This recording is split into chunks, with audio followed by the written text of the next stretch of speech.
and welcome to Newmont's second quarter 2025 earnings conference call. All participants will be in listen-only mode. Should you need any assistance, please signal a conference specialist by pressing the star key followed by 0. After today's presentation, there will be an opportunity to ask questions. Please note this event is being recorded. I would now like to turn the conference over to Chief Executive Officer Tom Palmer. Please go ahead. Thank you, Operator. Hello, everyone, and thank you for joining our call. Today, I'm joined by Natascha Viljoen, our President and Chief Operating Officer, Peter Wexler, our Chief Legal Officer, and as recently announced, our Interim Chief Financial Officer, along with the rest of my executive leadership team, and will all be available to answer your questions at the end of the call. Please note our cautionary statement and refer to our SEC filings, which can be found on our website. As we reported yesterday, on Tuesday this week, 2 fall-of-ground incidents occurred at our Red Chris operation in British Columbia, blocking the access way to the underground work area of our non-producing project at this site. At the time of the initial incident, we had 3 business partner employees working underground, more than 500 metres beyond the affected zone. We asked them to relocate to a designated refuge chamber and confirmed that they had safely arrived in the chamber before the second fall of ground blocked the access way. This second fall of ground also impacted our underground communication system. All appropriate emergency response protocols were immediately activated, and operations at Red Chris have been suspended whilst we respond to the incident.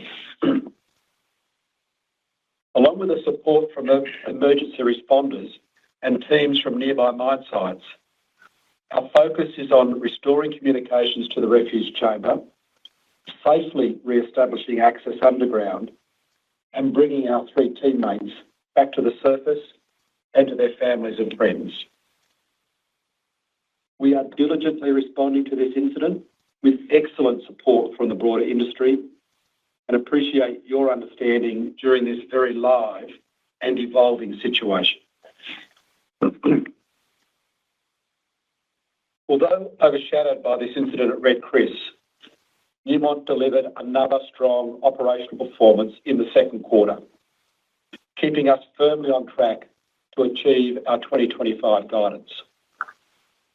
Underscoring this performance are our 3 key priorities for this year, which remain clear and unchanged. First, and most importantly, to strengthen our safety culture. Second, to stabilise our 11 managed operations. And third, to execute on capital returns. As I just described, we are concentrating the full force of our organisation on the safe recovery of our team members at Red Chris, and we will conduct a thorough and independent investigation into the factors that led to this event.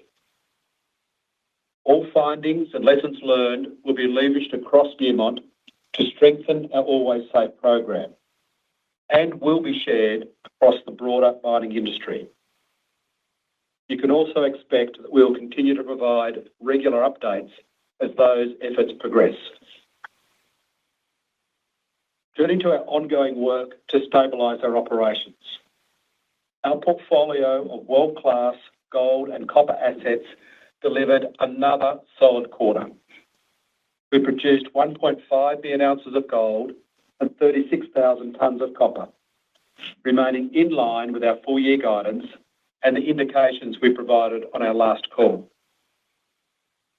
This strong production supported robust financial results, including $2.4 billion of cash flow from operations after working capital and an all-time record for quarterly free cash flow of $1.7 billion, of which more than $1.5 billion, or 90%, was generated by our core managed operations. Our shareholders continue to benefit from our non-core asset divestment program, that we successfully completed earlier this year. As we announced last week, we expect to receive approximately $470 million in cash proceeds after taxes and commissions from the sale of our shares in Greatland Gold and Discovery Silver, shares that we received as consideration for the divestments of Telfer and Porcupine, respectively.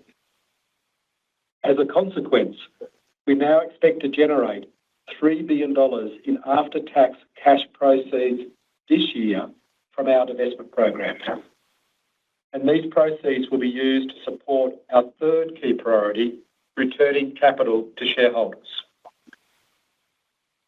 Since our last earnings call, we have retired $372 million of debt and returned over $1 billion to shareholders through both regular dividends and share repurchases.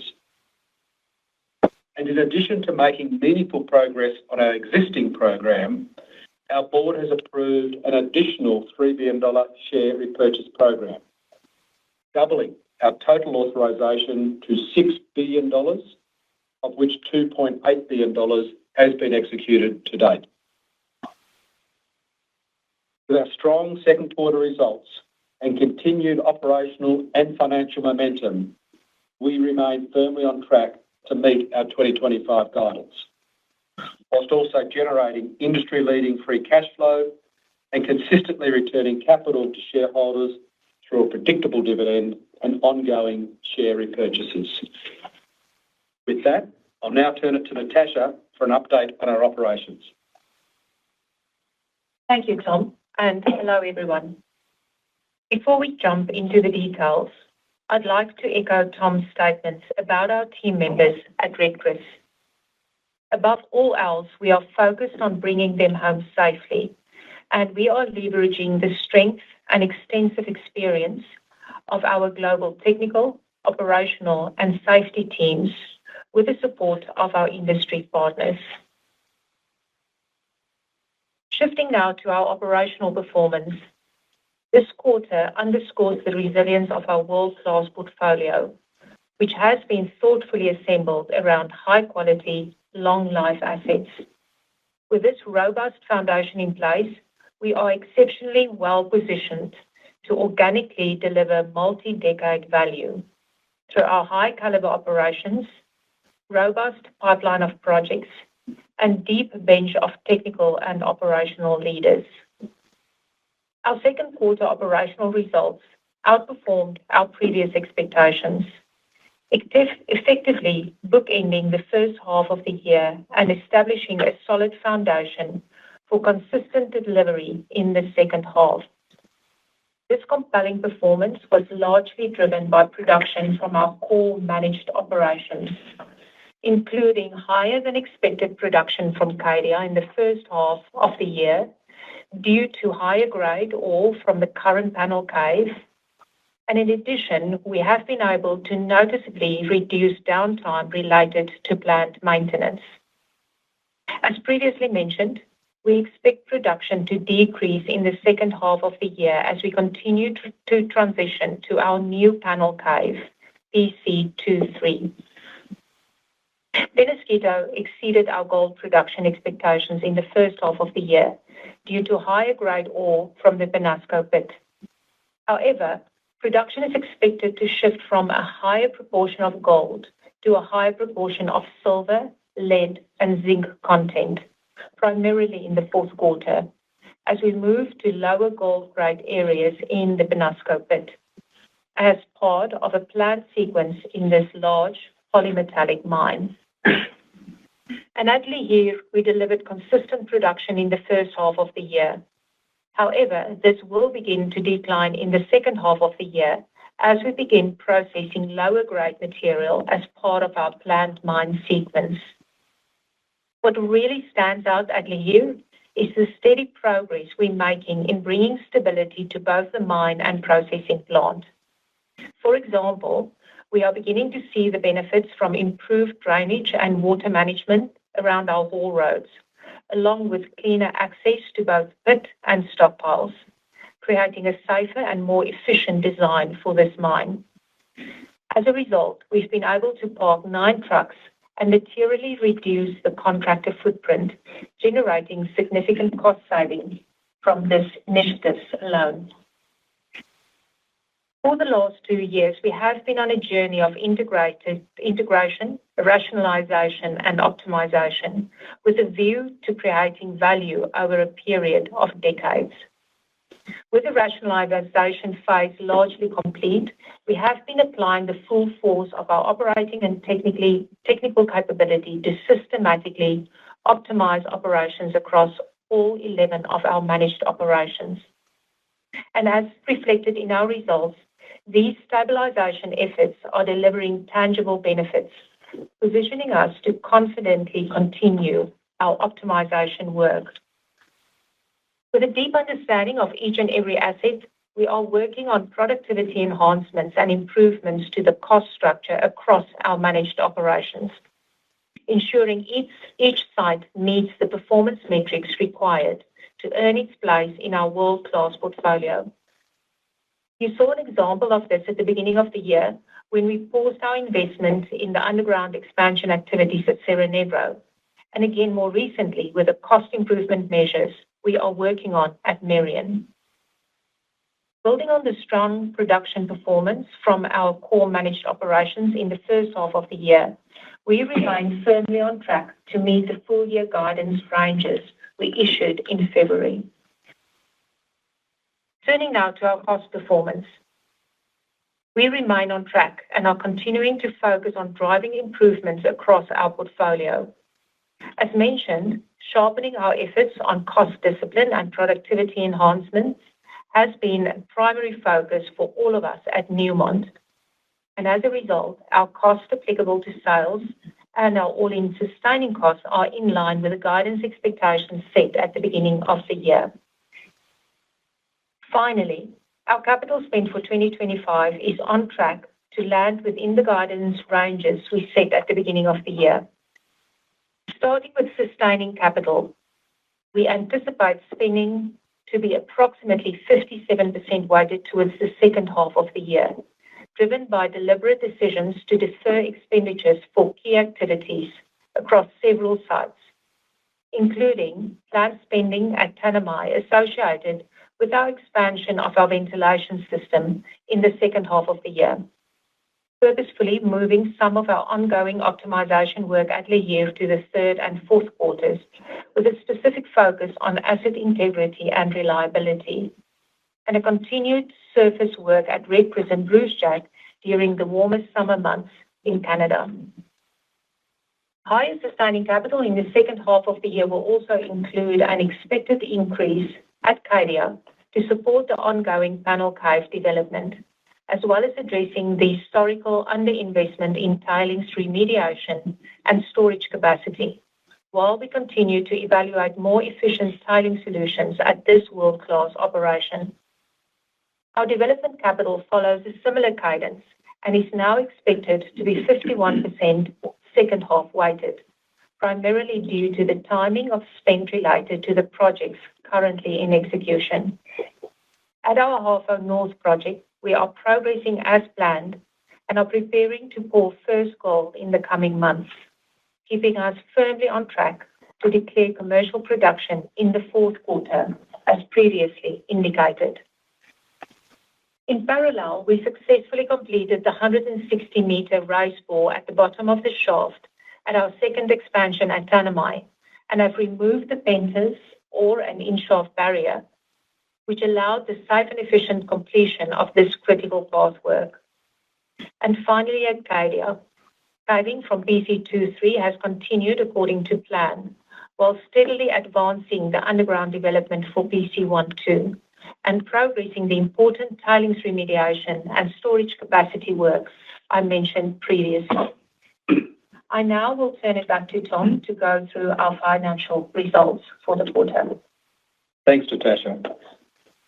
I'd like to start this update by acknowledging the recent departure of Karen Overman, our Chief Financial Officer. Whilst the timing was unfortunate, we respect her decision and thank her for her contributions to Newmont over the last 2 years. We have commenced a comprehensive search for our next CFO, And while we do that work, we continue to have a very strong and experienced finance team in place, being capably led by Peter Wexler on an interim basis. Importantly, there are no changes to our financial policies or capital allocation strategy, and we remain on track to deliver on our 2025 commitments and continue returning capital to shareholders. As I mentioned at the start of the call, Newmont reported strong financial results in the second quarter, driven by robust production, steady unit costs, and a supportive gold price environment. Gold all-in sustaining costs for the quarter were slightly below our guidance for the full year at $1,593 an ounce on a co-product basis. This is largely due to lower sustaining capital spend in the first half of the year, which, as Natascha just described, is expected to increase in the second half by comparison. As a result, all-in sustaining costs are expected to be higher in the third and fourth quarters, but overall in line with the indications we provided in February for the full year. I also want to highlight that going forward, we plan to more prominently present our unit costs under both the co-product and byproduct methodologies to better assist our investor base with industry benchmarking and comparisons to our peers. By providing our unit costs under both methods, we aim to offer our investors better insights into the individual contributions of the metals that we produce in addition to gold, whilst also providing a more comprehensive view of Newmont's overall margin performance. To put this into perspective, on a byproduct basis, our gold all-in sustaining costs for the second quarter were $1,375 an ounce, which is more than $200 an ounce lower than our unit costs under the co-product method. And from our core managed portfolio in the second quarter, our gold all-in sustaining costs were $1,276 an ounce on a byproduct basis. For the second quarter, Newmont generated $3 billion in adjusted EBITDA and reported an adjusted net income of $1.43 per share. The most material adjustments to net income for the quarter include 63 cents related to a gain from the sale of the Chim and Porcupine as part of our non-core asset divestment program, 14 cents related to mark-to-market gains on equity investments, primarily from the gain on the sale of shares received as proceeds from the sale of our Telfer operation and interest in the Havieron project to Greatland Gold, and 31 cents in offsetting taxes, primarily related to these adjustments. But most notably, Newmont generated $2.4 billion of cash flow from operations and $1.7 billion of free cash flow, well above the first quarter and setting a new record for quarterly cash flow performance. Our operating cash flow in the second quarter benefited from $156 million of favourable working capital adjustments, primarily driven by sales timing and higher revenue and pre-tax income associated with strong metal prices. We are encouraged by the strength of our cash flow performance in the first half, which underscores the quality and potential of the world-class portfolio we have assembled and continue to shape and optimise. With this in mind, we remain committed to our shareholder-focused capital allocation strategy, which remains unchanged and has three priorities: to maintain a strong balance sheet, to steadily fund cash-generative organic projects, and to continue to return capital to shareholders. Starting with our balance sheet, we finished the quarter and the first half of the year with $6.2 billion in cash, well above our target of $3 billion on average. It's worth noting that this cash balance includes $330 million of the approximately $470 million in cash proceeds, net of taxes and commissions, from the sale of our equity shares in Greatland Gold and Discovery Silver.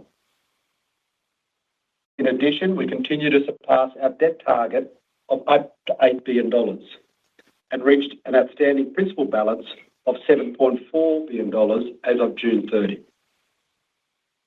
And we are proactively assessing opportunities to further reduce our outstanding debt, creating a flexible and resilient balance sheet that is able to navigate the commodity cycle. Turning to shareholder returns, we declared a fixed common second quarter dividend of 25 cents per share, consistent with the past 7 quarters. And since our last earnings call in late April, we repurchased $750 million of shares, bringing the total shares repurchased in 2025 to $1.5 billion. In total, since February last year, we have executed $2.8 billion in share repurchases. And as I mentioned earlier, our board has approved an additional $3 billion share repurchase program. This brings our total authorization to $6 billion, demonstrating the confidence that we have in our business and our commitments to rewarding our shareholders with predictable dividends and ongoing share repurchases in 2025 and beyond. In closing, we delivered a strong second quarter and first half of the year and remain on track to achieve our 2025 guidance and deliver on our commitments for the benefit of our shareholders. We achieved an all-time record quarterly free cash flow of $1.7 billion in the second quarter, and we continued to advance our disciplined capital allocation strategy, which includes strengthening our balance sheet through ongoing debt reductions and returning capital to shareholders through a predictable dividend and continued share repurchases, for which we have approved an additional $3 billion. Looking ahead, we will lean into the full capability of our teams and portfolio to leverage the momentum from our core managed operations in the first half of the year and continue building a stable and resilient future for Newmont. In turn, we are well positioned to reward our shareholders through growing free cash flow per share and consistent capital returns. However, we recognise that none of this matters until we bring our 3 Red Chris teammates home safe and sound. And with that, I'll thank you for your time and turn it back over to the operator to open the line for questions. Thank you. We will now begin the question and answer session. We ask that you please limit inquiries to 1 primary question and 1 follow-up question. To ask a question, you may press star, then 1 on your touch-tone phone. If you are using a speakerphone, please pick up your handset before pressing the keys. To withdraw your question, please press star, then 2. At this time, we will pause to assemble our roster.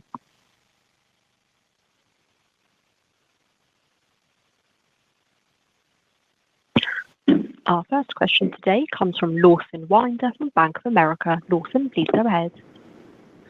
Hi, thank you very much, operator. Hello, Tom and team.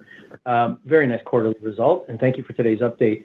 Could I ask about your capital allocation priorities as it pertains to acquisitions?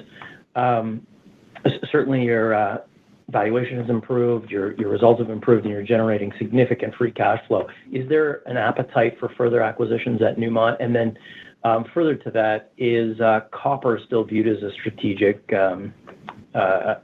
metal for Newmont as it pertains to acquisitions? Thank you. Yeah, thanks, Lawson, and good afternoon. I'll be as clear as I can. Our focus is internal, and the best use of our capital is to buy back Newmont stock. And that's where you'll see us spend our time and attention. So internal focus, buying back Newmont stock. Your question around copper, we have copper producing assets in Red Chris, Boddington and Cadia. And we have a magnificent organic project pipeline. Next cab off the rank is likely to be the Red Chris Block Cave, which is a copper gold mine. And so you will see us focus on a balance of copper in our portfolio as a gold mining company, but that copper exposure will come from our organic growth. Okay, thank you very much. Thanks, mate. Thank you. Our next question today comes from Daniel Major from UBS. Daniel, please go ahead. Hi, Tom and team. Thanks for the questions. The first one, perhaps on management changes and management succession. Obviously, I guess Karen's departure was somewhat unexpected. Certainly, there's been some discussion in the market around Natascha's appointment as president, whether that's a precursor to any other management changes. Wonder if you can make any comments on this and whether Karen's departure impacts any other potential thinking about succession. Yeah, thanks, Daniel, and good afternoon. Or good morning, I think it's Daniel, isn't it? He's in London. He's in London, yeah. Good evening. Evening. Sorry. Maybe a couple of comments. As I said in my prepared remarks, it's unfortunate Karen resigned, but I've literally got sitting around me our finance leadership team and a really capable and experienced group of people. So we won't miss a beat. And in Peter Wexler, we have a very capable interim chief financial officer. So absolutely no concerns in terms of the strength and capability of our business. And I think we've got a real opportunity to think about the next CFO that we bring in for the next exciting chapter of Newmont. So that's part of a natural progression evolution in organisations. So very, very comfortable with where we sit with our existing team of the interim, and actually pretty excited about the opportunity we have in terms of that recruitment process. In terms of, and I didn't pick it up in our prepared remarks, but I'll take your question to have the opportunity to congratulate Natascha on her promotion to President and Chief Operating Officer, which we announced back in early May. Natascha's been with us almost 2 years now and has consistently demonstrated strong leadership and a deep commitment to safe and disciplined operational delivery. And the expanded role is the opportunity to give Natascha a balance of both strategic and operational focus, and also an opportunity for her energy, her passion and resolve to be continue to be critical attributes as we work to improve safety, cost and productivity over time. A move to president is part of ongoing leadership development. It's something that Newmont has done for generations, something that Newmont has done incredibly well. And I wouldn't read anything more into it other than a natural process of Newmont doing what Newmont has done very well for many years. And I'm sitting in this room looking around a number of people who have benefited from Newmont having a focus on leadership development, and I'm also a beneficiary of that. So hopefully, Daniel, that gives you some colour in terms of both the finance team and also Natascha's being the president. Great. Thanks, Tom. That's some great colour. And then the second question, just on the cash flow outlook, you benefited from some working capital items during this period, I think payables, receivables, any colour on kind of any reversal and how that might impact free cash flow into H. And then the second part of the question, could you just remind us on how much of deferred proceeds from the divestments you have remaining and when they will expect to be coming? Yeah, thanks, Daniel. What you'll see with the free cash flow generation in the second half of the year is there's going to be pretty steady production coming through. So, for instance, third quarter is going to look pretty similar to the second quarter. As Natascha had covered, we'll see a step up in our sustaining capital in terms of that first half to second half weighting, pushing up to around 50% weighted in the second half. So obviously that'll come off our free cash flow. The other one to look at is our reclamation. And if you see first quarter to second quarter, that's stepped up, and that's about us building the momentum around the construction of the two big water treatment plants down at Yanacocha. So you'll continue to see an increase in that spend. I think it's around $600 million or thereabouts we want to spend this year on that. So that will step up to a steady state rate. So you'll see a bit more sustaining capital, steady production, and some of that reclamation spend will be factors in second half free cash flow. And of course, the other area to keep in mind is we're enjoying current gold price levels, and we'll start to see some tax payments from those higher gold prices. Taxes and royalties start to flow through. In terms of some of the equity positions, we're able to basically we're out of Discovery Silver, so there's nothing left there. So those sales over the last couple of months mean that Tony and team can charge on and deliver from Porcupine. We've still got some shares in Greatland Gold that are part of that transaction. I think and a deferred. We've got deferred cash payments from both Discovery, and we've got some deferred contingent payments. I think we announced at Discovery the deferred cash payments are around $150 million, and they're payable in equal tranches over a 4-year period starting at the very end of 2027. And then in Greatland Gold, we've got some deferred contingent payments of the order of about $100 million, and we've got about 9.9% left in Greatland Gold, and there's some covenants around when we can dispose of that. We're freeing. We've got a position in Orla still that came with the Musselwhite sale, free and clear of Eleanor in terms of Dilmar, free and clear of Chim with Zijin. So I think, Daniel, that probably gives you some of the key items in terms of that divestment program. Great, thanks very much. Thanks, mate. Thank you. The next question today comes from Fahad Tariq from Jefferies. Fahad, please go ahead. Hi. Thanks for taking my question. I want to focus a little bit on Cadia and Peñasquito, which were clearly very strong in the second quarter on high grades. Can you maybe walk through why production is expected to decline specifically in the third quarter for these two mines? I know there's a bit of a transition, but I think you would have to see a pretty significant grade drop off in the third quarter to see production come up. So I'm just trying to get more color on how to think about grades into the third quarter and just production at these two mines in the third quarter. Thanks. Thanks, Fahad. Your line was a little crackly, so for those that may not have heard, just looking for some colour in terms of the balance between first half and second half for Cadia and Peñasquito, and I'll ask Natasha maybe to talk about those operations and how we see that production trend. Thanks, Tom, and thanks for that question, Fahad. And obviously, both of these operations key to our portfolio. If I can start with Peñasquito, this year we're seeing the benefits of the work and the investment we've done in that open pit and pushbacks that we've done during last year. We've moved into phase 7 of the Penasco pit, largely moved out of Chile, Colorado.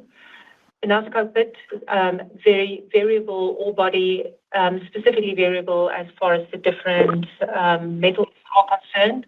And it's just the natural progression as we mine and follow our mine sequence through the Penasco pit that we do see different grades coming through. So we will see lower grades of gold in the third quarter, and we will see higher grades of silver, lead, and zinc coming through. So typical indications about 2% higher silver and about 1.5% higher zinc, and we'll see a reduction as an associated reduction in our gold grades. As far as Cadia is concerned, Cadia, of course, one of the newer operations in our portfolio. We have done quite a bit of work to understand this operation and all of the requirements to run it as a quality asset, as we should. As we see the first two block caves, PC1 and PC2, come to the end, we do see some model benefits from PC2, where the model has been predicting lower grades through PC2 as we come to the end of its life, but we do see the grades still hold strong. as we complete the mining of BC2.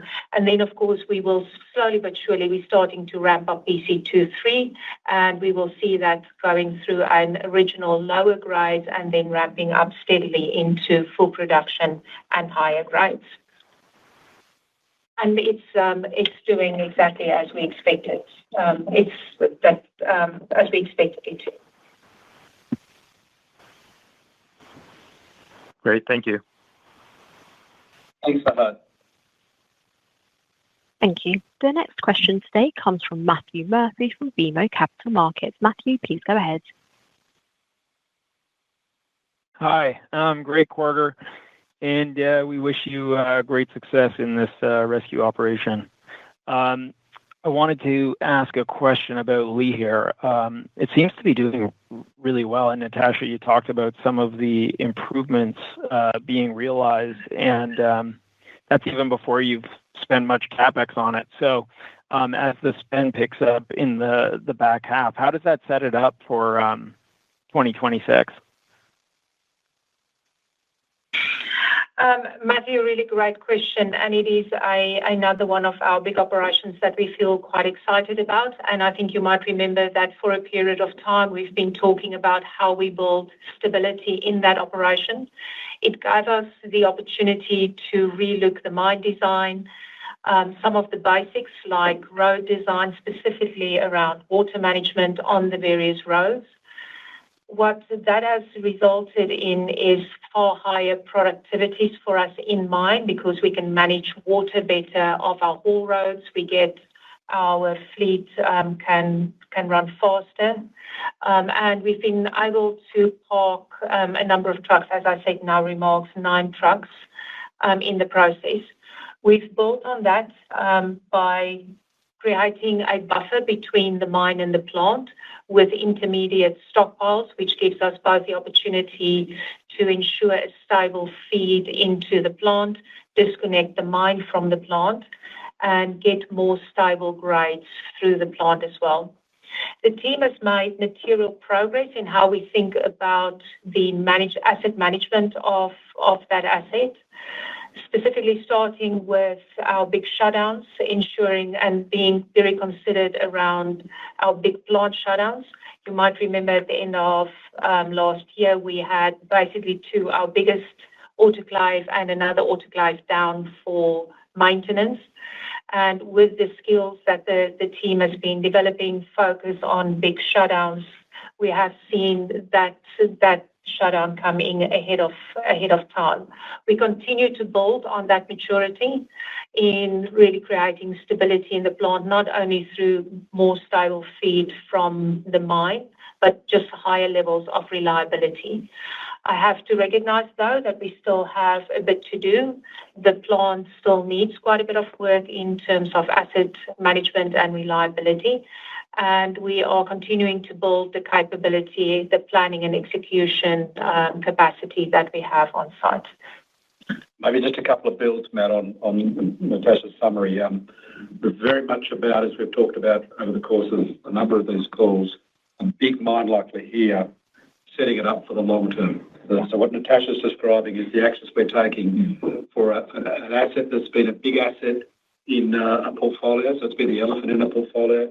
It now sits with a number of other peers in the Newmont portfolio, and we're making deliberate decisions to set this mine up for the long term. It's what that ore body and that installed infrastructure and the people at Lihir are looking for from us. And we also have at Lihir one of our strongest general managers in David Pretorius, a man I've known for better part of 25 years, and a really, really strong general manager. Big complex mine like this is well suited to his set of capabilities. And a very skilled people leader as well, which is something that operation thrives under. That's great. Thanks for the color. Thanks, man. Our next question today comes from Josh Wolfson from RBC Capital Markets. Josh, please go ahead. Thanks very much. Great job on the cost containment for total cash cost year to date. I'm wondering if you can provide any more details on some of the trends you're seeing in your underlying cost structure, I guess, including inflation rates and if there's anything notable regionally as well. Thank you. Yes, thanks, Josh. Good afternoon.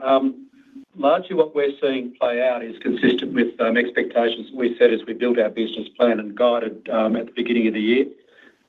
Some swings and roundabouts with fuel, energy, materials and consumables, but not significant. So we're largely the costs we expected to see. We're seeing this year. And labour is pretty much holding as we'd expect, both contracted services and our own employees. So what we expected is certainly playing out this year, and the assumptions we made about inflationary impacts in all of those different categories is consistent with what we assumed, even in the elevated gold price environment. Clearly, we're seeing the higher taxes and royalties associated with that. And in Natascha's comments, she talked about stabilising this portfolio and then looking to optimise the portfolio. And we are very much focused on where we can get after productivity improvements and also enhancements to our cost structure. So we're absolutely not sitting on our laurels saying, we're meeting expectations for what we assumed for this year. We recognise that this portfolio, which is still relatively new in terms of how we've shaped it, both the acquisitions, the integrations, the rationalisation, and we are very much focused on productivity levels from every operation that meets our expectations and industry benchmarks and ensuring that it's being supported by the appropriate cost structure. So we continue to actively work that, even though our costs are meeting the levels that we expected this year as we built our plan and guidance. God, thank you. And as you sort of navigate, stabilizing the operation, when you think about 2026 and what we should expect at that point, has there been any thought towards which of the larger project updates we can expect and whether the outlook will be, beyond just a 12-month basis? Thank you.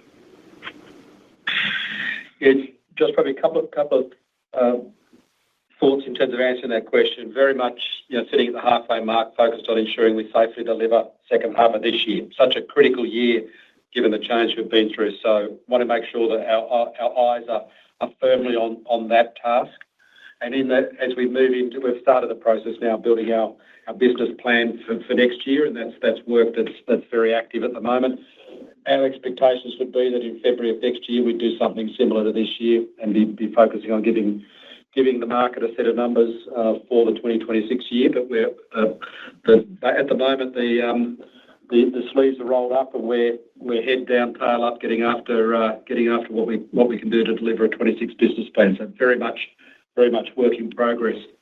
On the project side of things, really important that we safely deliver first gold and commercial production out of Ahafo North, continue to progress the Tanami expansion and continue to progress the two panel caves at Cadia. But we are actively working our project pipeline, and I think, as I've mentioned on previous calls, Red Chris is a project that's close to shovel ready, and we're ensuring that we have feasibility study to a Newmont standard, that project washes its face, and that we have the various consent and permits to be able to progress with that project. So very much focused on that project and whether that could come up to the mark to be considered for full funds in the 2026 timeframe.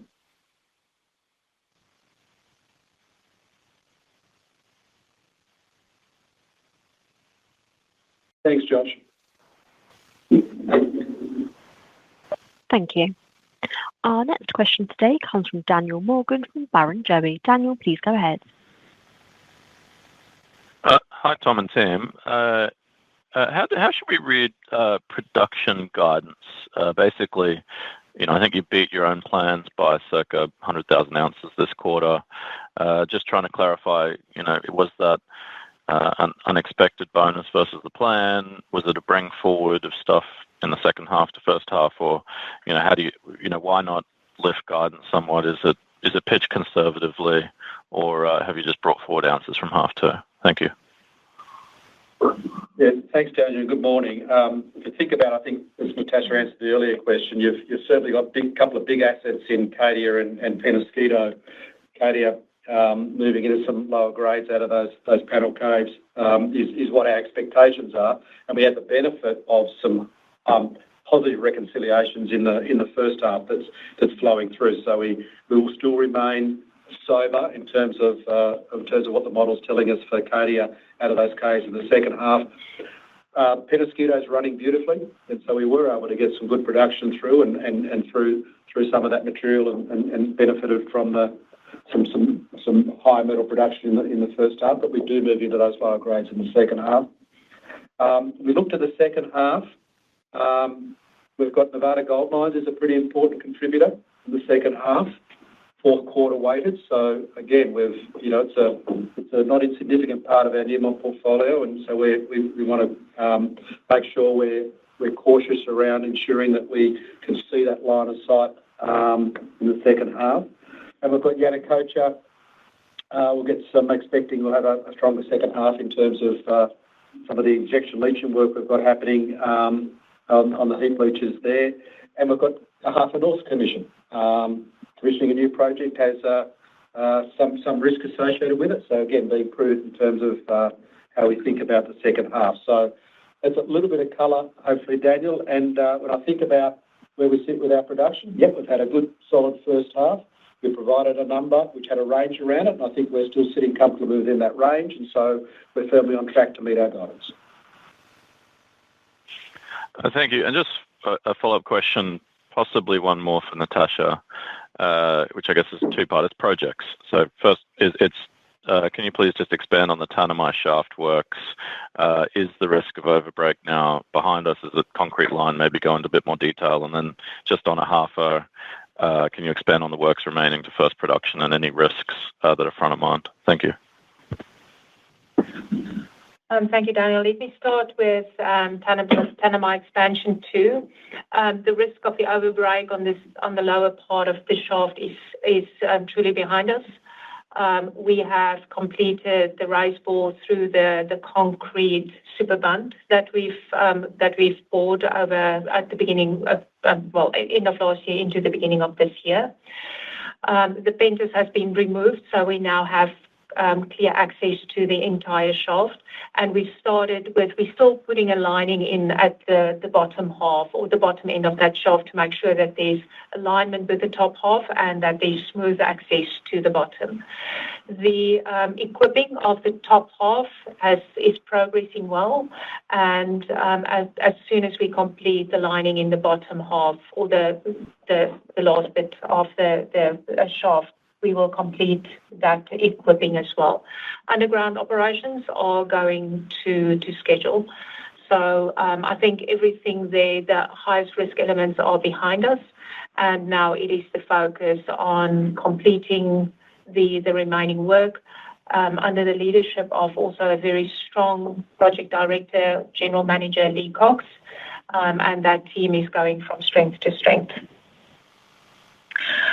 Ahafo North is making good progress. We are getting ready for commissioning. We have indeed started commissioning in certain areas of the plant. As you would remember, we have started mining. We stockpiling material to get ready for the commissioning of the plant. So we're very well on track. There's a little bit of a small bore piping left, a little bit of electrical work still left. But by and large, the large construction work basically complete. And we're very excited to go and see the first gold pour. Thank you so much for your perspectives, Tom and Natascha. Thank you. Our next question comes from Anita Soni from CIBC. Anita, please go ahead. Hi, good evening, Tom. I just wanted to ask a little bit more about Red Chris. On Red Chris, could you just let me know, I think that you had mentioned that there was an initial fall of ground, and then the workers were asked to go to a refuge station. That fall of ground, did that happen in the decline?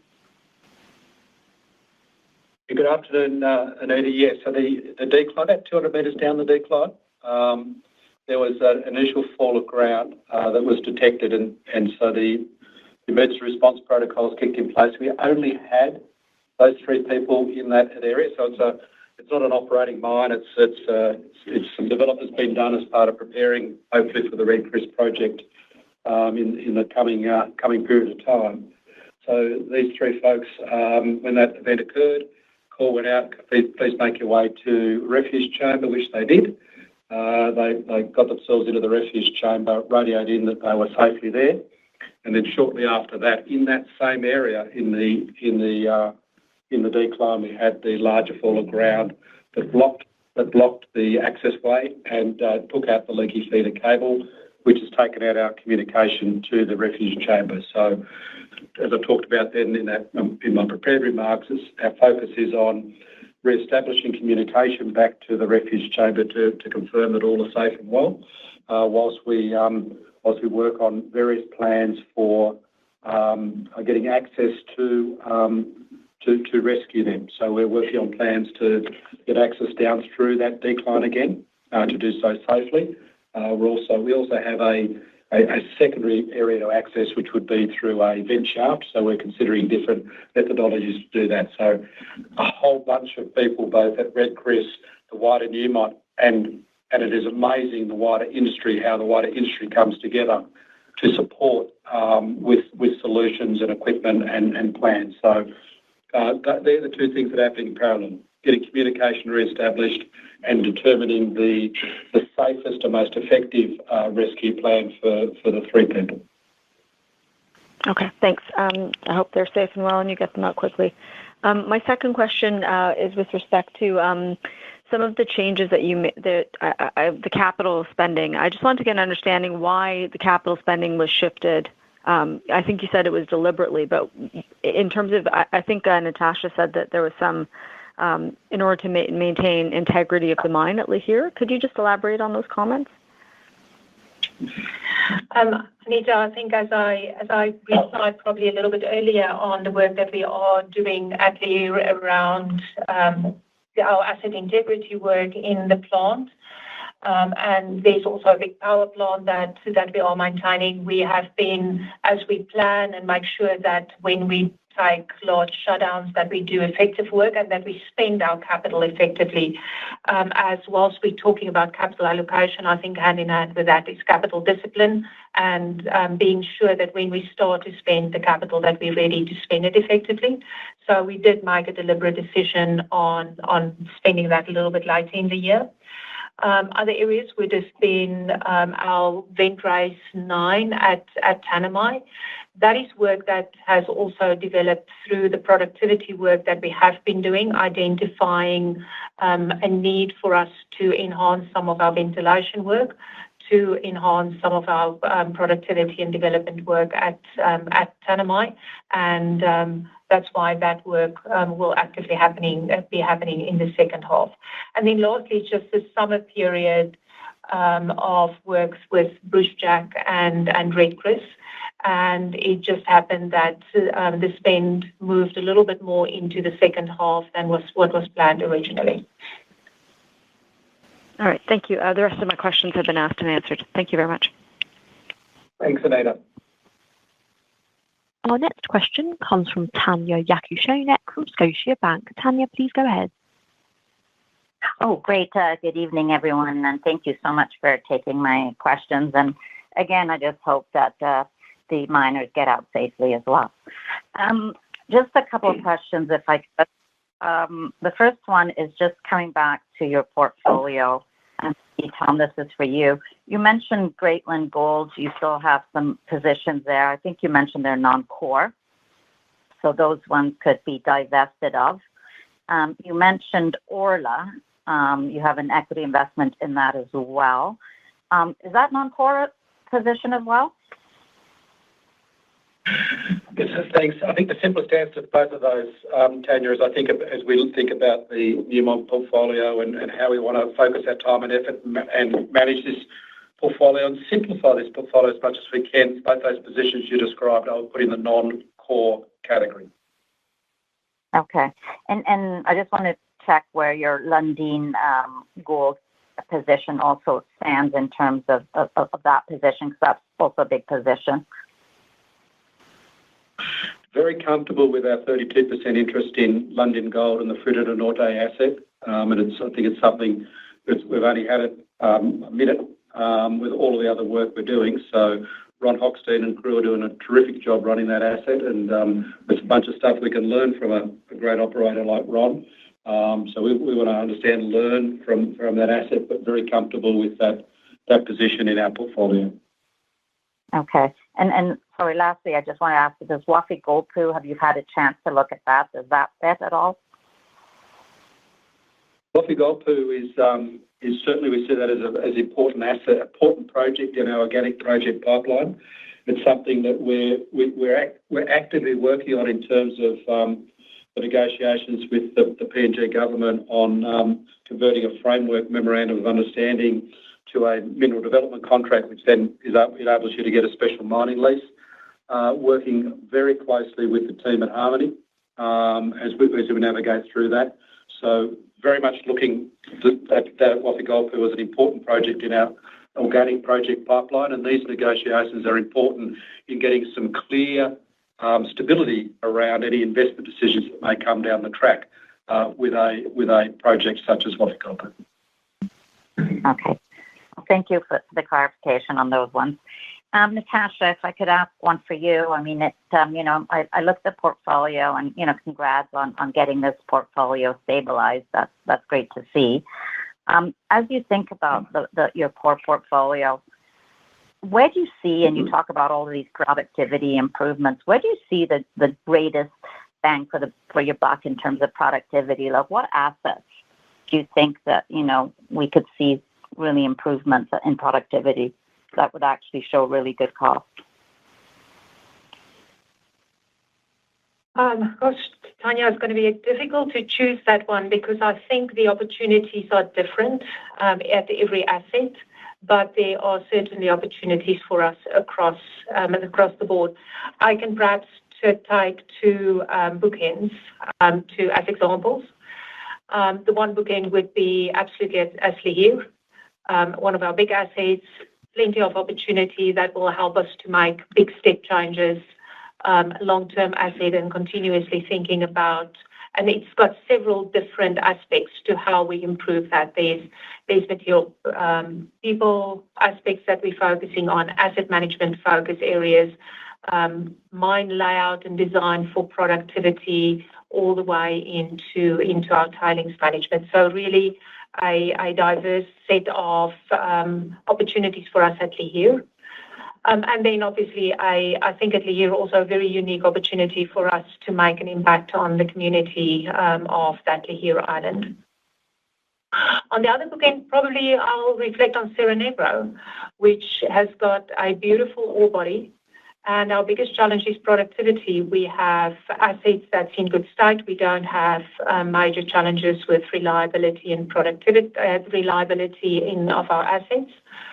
And we are working closely with our employees, with our unions on site, with an unwavering focus on how do we lift the productivity on that asset. So more of a singular focus on how do we do more with the assets and the teams that we do have. And then we have in between a couple of assets that either as a full asset or in unique opportunity in unique areas are certainly benchmark. Peñasquito is one such an asset. We've recently worked through asset reviews where we did a multidisciplinary deep dive through all of our assets. And Peñasquito in every aspect, there's quite a bit for us to take learnings and take that across all of the operations. And then very recent, we've had the same experience with Cadia on their asset management strategies, asset management processes specifically that we will leverage from and make sure that we use that across all of our other assets. So different for different assets and everyone unique opportunities. Thank you. Our final question today comes from Hugo Nicolaci from Goldman Sachs. Hugo, please go ahead. Morning, Tom, Karen, Peter. Congrats on the quarter and the first half. Just a couple of operational questions from me, if I can.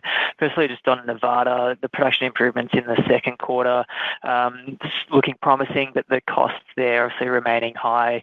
How much of that's the ongoing production improvement works and fleet replacement versus just underlying cost pressures, and how confident do you remain in that full-year cost guidance?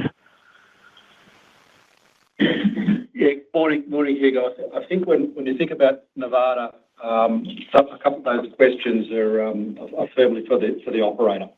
So I don't think it's appropriate that we give that level of granularity. And we also haven't had our board meeting for this quarter yet. So Natasha, Francois, and I will all be in Nevada next week with the team there, and we'll have a board meeting and visit a couple of the operations and start to unpack in a bit more detail second quarter performance with the team, and also discuss the views and approach for the second half of the year, and how opportunities are got after and are risk managed. So if it's okay, Hugo, I think that's probably a question best asked of the operator when they report on their results in a couple of weeks' time. Fair enough, Tom. And then maybe on one that is yours at Boddington, it looks like the mill ran above nameplate capacity in the quarter for the first time in about 4 years. Are you able to talk us through the productivity improvements there and how sustainable you think that is going forward and sort of holding that nameplate capacity? Yeah. Very observant, Hugo, but I'll pass to Natasha to give her perspective on Boddington, maybe both mine and plant. Yes. Yeah, no, I'll definitely do that. So Hugo, let's start with the mine. You would remember, just as we started to go through COVID, we rolled out an autonomous haul fleet at Boddington, and it has been a continuous learning journey for us on re-establishing and redesigning an existing mining operation to be appropriate for an autonomous hauling fleet. The team has really done an amazing work with our technical team, under Francois' leadership, considering mine design, road widths, the road layouts to be far more appropriate for an autonomous haul fleet. We have certainly taken learnings from others on how to improve productivity, and we have seen a 10% uplift in productivity through that with that autonomous haul fleet. We see that at the moment, as you might remember, we are still in a pushback campaign, and we see the benefits of us lifting just the total materials movement has lifted materially year on year on the back of the productivity improvements. We have not increased that fleet. So on the mining side, certainly the team is doing a really, really good work. On the plant side, it's all about asset management and reliability. It is closely related, though, to mining performance. It is closely related to fragmentation. So back to mining discipline, ensuring that at the fragmentation from the mining side is appropriate for feed, and then the work that the team has done on asset management and establishing that reliability levels that we need. So in both instances, it is working on making sure that the basis is strong, so that we can continue to benefit from the work that we're doing. So, Natasha, so if I can just pick on that a little bit, so should we expect that plant to continue to run close to nameplate, and if the mine is slower to get access to ore, then you'll draw down that, I think, 60 million tonne plus of stockpile and continue to run closer to that 10 million tonnes a quarter? We continue to draw on the medium-term stockpiles. We're still very much in a phase of pushback, and we will still be there for the next at least 12 months. So our focus here is to getting the pushbacks complete, and making sure that we can adhere to the rates that we need to get that pushback done in time. This concludes the question and answer session. I would like to turn the conference back over to Tom Palmer for closing remarks. Thank you, operator, and thank you everyone for taking the time to join our call today, and I appreciate your full range of questions, and please enjoy the rest of your day or your evenings. Thanks everyone.